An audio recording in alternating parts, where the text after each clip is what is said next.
9 सितंबर 2025 को social media के अलग-अलग प्लेटफॉर्म पर दरअसल एक वीडियो सोशल मीडिया पर बहुत तेजी के साथ वायरल हो रहा था। उस वीडियो में एक व्यक्ति है जो जमीन पर पड़ा हुआ है, उसके आसपास भीड़ का एक जमघट लगा हुआ है और उस जमघट में लोगों के पास लाठी हैं, डंडे हैं, कुछ हथियार हैं और वो लगातार उस व्यक्ति को लातों से, घूंसों से, डंडों से मार रहे हैं, पीट रहे हैं। वो व्यक्ति कुछ ऐसी स्थिति में था, ना शोर मचा सकता था, ना ही बचने की अपील कर सकता था। ऐसा लग रहा था उसे देखकर जैसे लोगों ने उसे पीट-पीट कर मार दिया हो। अब वीडियो जैसे वायरल होता है, लोगों ने सवाल खड़े करना शुरू कर दिया। चाहे भारत हो, पाकिस्तान हो, बांग्लादेश हो, श्रीलंका हो या फिर अलग-अलग मुल्क नेपाल हो, जहां देखो वहां वो वीडियो वायरल हो रहा था और वीडियो में लोग ये सवाल कर रहे थे कि आखिरकार इस व्यक्ति को क्यों पीटा जा रहा है। तभी लोगों ने कमेंट में जवाब देना शुरू कर दिया। दरअसल ये नेपाल पुलिस का एक डीएसपी है और इसी के आदेश की वजह से ही 19 लोगों को मौत के घाट उतार दिया गया। दरअसल इसने गोली चलाने का आदेश दिया और उसके बाद 19 लोग बेवजह मारे गए। इसी बात का गुस्सा है जो भीड़ लगातार इस व्यक्ति को पीट रही है। दरअसल 1997 से लेकर साल 2012 तक जो पैदा हुए थे वो लोग सड़कों पे उतरे थे। उनके हाथ में जैन जी का एक बैनर था, पोस्टर था और उसी से के तहत बैनर तले वो प्रदर्शन कर रहे थे, अपनी आवाज़ उठा रहे थे, मांग कर रहे थे। भीड़ इतनी उग्र हो जाती है कि इसके बाद चाहे संसद भवन हो, सुप्रीम कोर्ट हो, प्रधानमंत्री का आवास हो, गृह मंत्री का आवास हो या फिर जो भी नेता दिखाई दे रहा था उसको मार रहे थे, पीट रहे थे। हाँ, तो तब हो जाती है जब पूर्व प्रधानमंत्री की पत्नी को भी जिंदा जलाकर मौत के घाट उतार दिया जाता है। दरअसल आज की इस कहानी के माध्यम से ये समझने की, जानने की कोशिश करते हैं कि आखिरकार नेपाल जो कि हमारा पड़ोसी मुल्क है, उसमें ऐसा क्या हुआ कि लाखों की संख्या में युवक सड़कों पर उतर आते हैं, चाहे वो छात्र हों या फिर छात्राएं, और उसके बाद उन्होंने ऐसा विरोध प्रदर्शन किया कि एक ऐसा इतिहास बन गया है कि जिसे लोग याद करके भी वहां के लोग सिहर जाएंगे, सोचने पर मजबूर हो जाएंगे। आदाब, नमस्कार, सत श्री अकाल। मैं उस्मान सैफी। आज की जो सच्ची घटना है ये पड़ोसी मुल्क नेपाल की है। दरअसल नेपाल की सरकार ने 28 अगस्त 2025 को एक आदेश जारी किया था कि मेटा सहित 26 ऐसी कंपनियां हैं जिन्होंने संचार एवं सूचना प्रौद्योगिकी में रजिस्ट्रेशन नहीं कराया है और इनको 7 दिन का समय दिया गया था कि ये अपना रजिस्ट्रेशन कराएं, दुरुस्त कराएं, जो भी इनकी एक प्रक्रियाएं थी उस प्रक्रिया के तहत। आखिरकार 7 दिन कैसे बीत जाते हैं पता ही नहीं चलता। 2 सितंबर 2025 को ये मियाद जो रखी हुई थी सरकार द्वारा नेपाल की, ये मियाद भी खत्म हो जाती है और इसके बाद फिर 3 सितंबर 2025 को पूरे देश में सोशल मीडिया के अलग-अलग प्लेटफॉर्म, चाहे वो यूट्यूब हो, चाहे वो फेसबुक हो या फिर इंस्टाग्राम हो या एक्स सहित, ये सभी बंद कर दिए गए। नेपाल की आबादी लगभग बताई जाती है 3 करोड़ के आसपास और 3 करोड़ की आबादी का 90% लोग सोशल मीडिया के ऐसे 26 प्लेटफॉर्म का इस्तेमाल कर रहे थे। बस उनमें गुस्सा आने लगता है। लेकिन जिस वक्त ये आदेश दिए गए थे, 7 दिन का समय दिया गया था, इसी 7 दिन के दौरान ही पिछले कई दिनों से 2 हैशटैग चल रहे थे। एक हैशटैग का नाम था नेपो किड और दूसरे का नाम था नेपो बेबीज।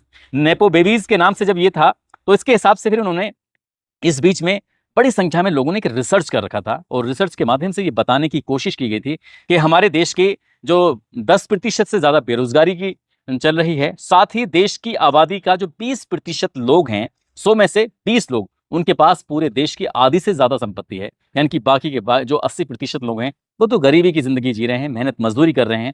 बाकी देश पर तो 20% लोगों ने कब्जा कर रखा है।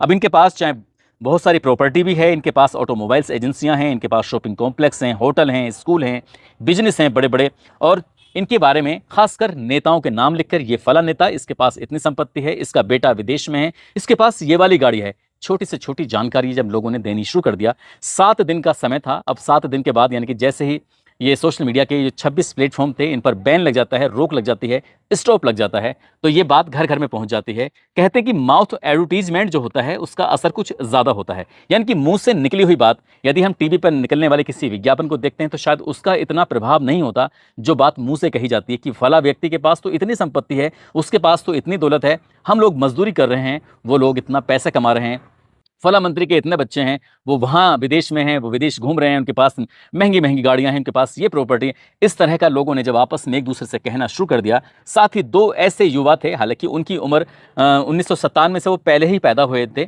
जिनमें एक काठमांडू के मेयर होते हैं, नाम उनका बालेन शाह होता है, और दूसरे सुदुन गुरुंग होते हैं।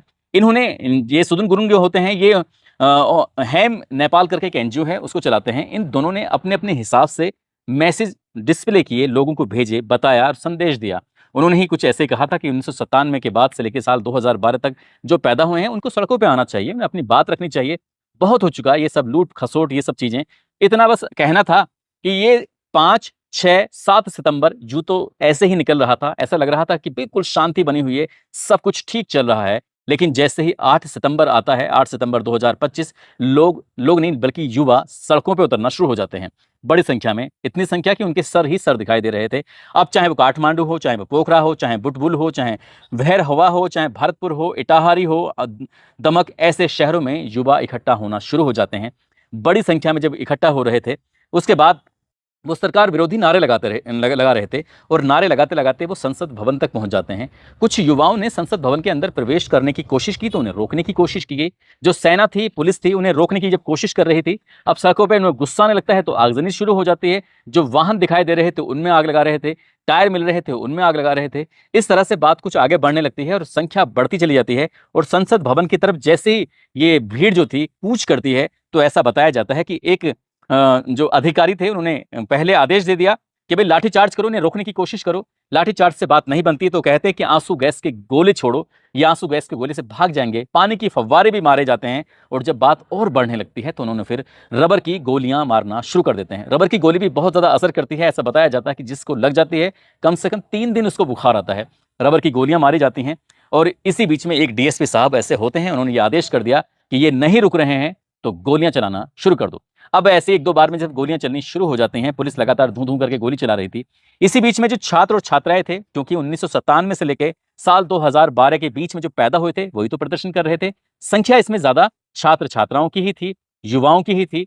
अब जब गोलियां चलने लगती हैं तो गोली तो किसी को भेदभाव करती नहीं है, जब चलती है तो लोग मरते हैं, और देखते ही देखते 18 युवाओं को गोली लग जाती है, वो मौके पर मारे जाते हैं। 2 युवा ऐसे थे, ये सुनसरी एक जगह लगती है, वहां मारे जाते हैं। बस इतना था, और इतना ये बहुत ज्यादा हो चुका था। 400 ऐसे थे जो गंभीर रूप से घायल हो चुके थे, हालांकि उनके उपचार के लिए हॉस्पिटल पहुंचाने की कोशिश की गई। अब ये बात पूरे देश भर में फैल जाती है, पूरे नेपाल में फैल जाती है। अब सरकार पर दबाव बढ़ने लगता है। आखिरकार सरकार ने 8 सितंबर 2025 की शाम को ही अपना जो आदेश था उसको वापस ले लिया कि 26 प्लेटफॉर्म जो सोशल मीडिया के हैं, हमने उनसे बैन हटा दिया गया है। अब नहीं, अब कोई दिक्कत नहीं है, जैसे थे वैसे ही चलते रहेंगे। लेकिन तब तक बहुत देर हो चुकी थी, इतनी देर हो चुकी थी कि जब अगली तारीख आती है, अगला दिन निकलता है, तो सेना को पीछे हटना पड़ जाता है, पुलिस को पीछे हटना पड़ जाता है, और संसद भवन पर कब्जा कर लिया जाता है। लूटपाट हो जाती है, उसके अंदर जो सामान रखा हुआ था उसको ले लेकर जो युवा थे, जो वैसे लोग थे उपद्रवी टाइप के, वो भाग रहे थे, क्योंकि प्रदर्शनकारियों में उपद्रवी भी तो शामिल हो जाते हैं। उसके बाद फिर आगजनी शुरू हो जाती है, और संसद भवन को पूरे आग के हवाले कर दिया जाता है। राष्ट्रपति भवन को भी पूरी तरह से फूंक दिया जाता है, उसमें भी लूटपाट होती है, आगजनी होती है। उसके बाद कहानी जहां नहीं थमती, बल्कि गृह मंत्री का जो निजी आवास होता है उसमें भी आग लगा दी जाती है। सुप्रीम कोर्ट भी फूंक दिया जाता है। सुप्रीम कोर्ट में रखी हुई लगभग 25,000 फाइलें थी जो जलकर खाक हो जाती हैं, और उसके बाद पूरे देश भर में क्या स्थिति रही होगी सहज ही अंदाजा लगाया जा सकता है। अब सेना तो, क्योंकि सेना पीछे हट चुकी थी, और जो सरकारी आवास थे उनको भी फूंक दिया जाता है। अब जो प्रधानमंत्री होते हैं, वर्तमान प्रधानमंत्री केपी शर्मा ओली के, हालांकि उन्होंने इस्तीफा भी देने की पेशकश की, लेकिन इस्तीफा देने से हो क्या रहा था, देर बहुत ज्यादा हो चुकी थी। उनके घर में भी भीड़ चली जाती है, उनके घर में भी भीड़ आग लगा देती है।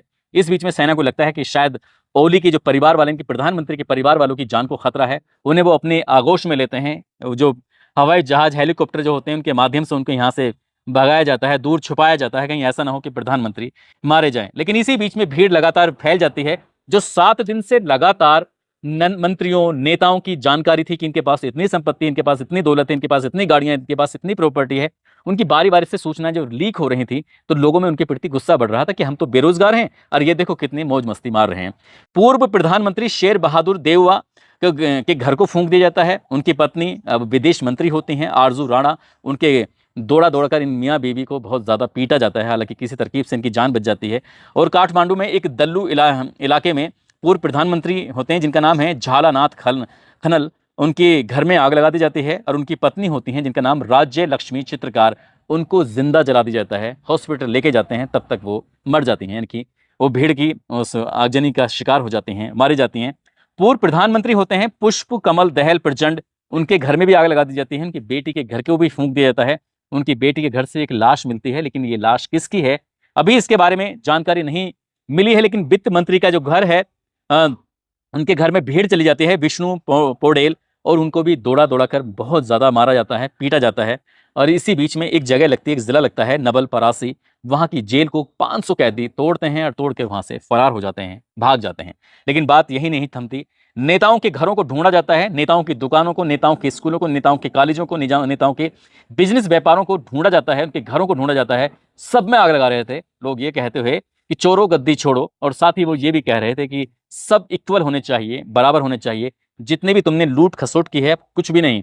हद तो तब हो जाती है जब सरकारी कार्यालयों को भी पकड़ा जाता है, उनको में भी आगजनी कर दी जाती है, उन्हें भी पूरी तरह से बर्बाद कर दिया जाता है।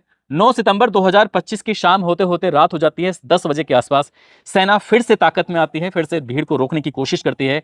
आखिरकार रात 10 बजे के आसपास भीड़ पर कंट्रोल तो कर लिया जाता है, लेकिन तब तक बताया जाता है कि अरबों खरबों का नुकसान हो चुका था। नेताओं की सांस फूल चुकी थी, नेता डर के मारे छुप जाते हैं, छुप मतलब दुबक जाते हैं। जितने भी लूट खसोट की थी वो हाथ पैर जोड़ रहे थे कि भैया हमें किसी तरकीब से माफ कर दो, लेकिन पीएम के इस्तीफा देने तक तब तक 24 लोग मौत की आगोश में सो जाते हैं। 500 से ज्यादा ऐसे लोग होते हैं जो गंभीर रूप से घायल हो जाते हैं, उनका इलाज चल रहा है। ये बताया जाता है कि जो मेन कारण था, एक तो सोशल मीडिया के 26 प्लेटफॉर्म थे, उनको बंद कर दिया जाता है। साथ ही दूसरा कारण ये भी बताया जाता है कि 4 साल में 3 बड़े घोटाले हुए हैं। अगर फर्स्ट घोटाले की बात करें तो गिरी बंधु भूमि स्वेब है जो 2021 में हुआ था, 54,600 करोड़ रुपए का घोटाला था। दूसरा घोटाला ओरिएंटल कोऑपरेटिव 2023, 13,600 करोड़ रुपए का घोटाला। कोऑपरेटिव 2024, इसमें 69,600 करोड़ रुपए का घोटाला। इस तरह के बड़े घोटाले हुए थे। साथ ही पब्लिक जो भीड़ भाड़ नाराज थी, वो भाई भतीजा बात पर भी नाराज थी। उन्होंने कहा कि नेताओं के पास, उनके रिश्तेदारों के पास, उनके बच्चों के पास सब सुख सुविधाएं हैं, वो हेलीकॉप्टर में घूमते हैं, विदेशों में घूमते हैं, महंगी गाड़ियों में घूमते हैं, ब्रांडेड कपड़े पहनते हैं, सब कुछ अच्छी जिंदगी जी रहे हैं। यानी कि जो भी इनके पास 20% ऐसे जो देश के लोग हैं, बस वही मौज मस्ती कर रहे हैं, 80% तो परेशान है। इस बात को भी लेकर गुस्सा था। और 2 ऐसे नेता उभर के सामने आते हैं, एक का नाम बालेन शाह होता है, दूसरे सुदुन गुरुंग होता है। सुदुन गुरुंग, अब ये ऐसा उम्मीद लगाई जा रही है कि भविष्य में जिम्मेदारी इनके ऊपर आ जाएगी। लेकिन एक हैं जो गाने गाते हैं, रैपर हैं, हालांकि वो काठमांडू के मेयर भी हैं, उनके पास बहुत बड़ा एक्सपीरियंस नहीं है, लेकिन उनकी तुलना भारत के आम आदमी पार्टी के अरविंद केजरीवाल से की जा रही है। कितना सही है कितना नहीं है। साथ ही ये सुदुन गुरुंग जो हैं, ये एक एनजीओ से जुड़े हुए हैं, ये सामाजिक मांगे उठाते रहते हैं, सामाजिक बातें करते रहते हैं, भ्रष्टाचार के खिलाफ बोलते रहते हैं। अगर इनको जिम्मेदारी मिलती है तो ये कितना संभाल पाएंगे, नहीं संभाल पाएंगे, ये तो खैर आप सहज ही अंदाजा लगा सकते हैं। लेकिन ये देश कम से कम 10 साल पीछे चला गया है, और 10 साल पीछे जाने का मतलब है कि बहुत बड़ा नुकसान हो गया है। बस इन्होंने ये सोशल मीडिया के प्लेटफॉर्म को बंद करने का आदेश ऐसा किया कि देश में पूरी तरह से हाहाकार की स्थिति मच गई। दोस्तों, इस पूरे घटनाक्रम को सुनाने का उद्देश्य किसी को परेशान करना नहीं है, किसी का दिल दुखाना नहीं है, बल्कि आपको जागरूक करना है, आपको सचेत करना है। जो तरीका अपनाया गया था शायद वो गलत तरीका था, ये शांतिपूर्वक भी हो सकता था, लेकिन ये भी कहते हैं कि किसी के कानों तक आवाज पहुंचाने के लिए धमाका करना पड़ता है। और ये जो लोग हैं, युवा हैं, वो बहुत दशकों से परेशान थे सरकार की अस्थिरता को लेकर, सरकार के फैसलों को लेकर। कभी किसी के दबाव में तो कहते हैं, कभी चीन के दबाव में, तो कभी अमेरिका के दबाव में। सरकार ठीक से काम नहीं कर पा रही थी, सिर्फ अपना ही भरण पोषण कर रही थी, अपने ही बच्चों का भला कर रही थी, जनता का भला नहीं कर रही थी, इसलिए लोगों में वहां पर हैं। जय हिंद, जय भारत।